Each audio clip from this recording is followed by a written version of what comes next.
నిజామాబాద్ జిల్లా బోధన్ మండలంలో నుండి అక్రమ ఇసుక రవాణా టిప్పర్ లారీల నుండి మించి అధిక లోడుతో నడుపుతున్నారని లారీ అసోసియేషన్ నాయకులు నగరంలోని ఆర్ఎన్బి అతిథి గృహంలో మీడియా సమావేశాలు నిర్వహించారు.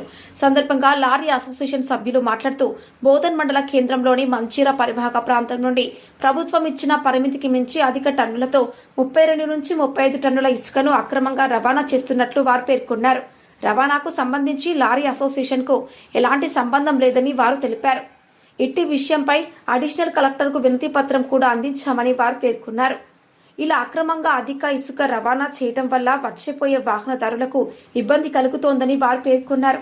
ఇట్టి విషయంపై ఇప్పటికైనా ప్రభుత్వం దృష్టి సారించి కలెక్టర్ వారిపై చర్యలు తీసుకోవాలని వారు ఈ కార్యక్రమంలో భాగంగా లారీ అసోసియేషన్ సభ్యులు తదితరులు పాల్గొన్నారు.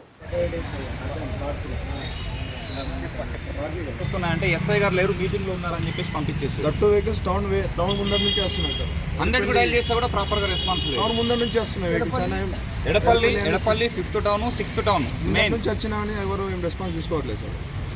ఏమనంటే మీరు లోడింగ్ దగ్గర పోయి చెప్పండి అంటున్నారు. లోడింగ్ దగ్గర పోయి మేము ఎట్లా చెప్తాం సార్? అది కూడా మాట్లాడన్నా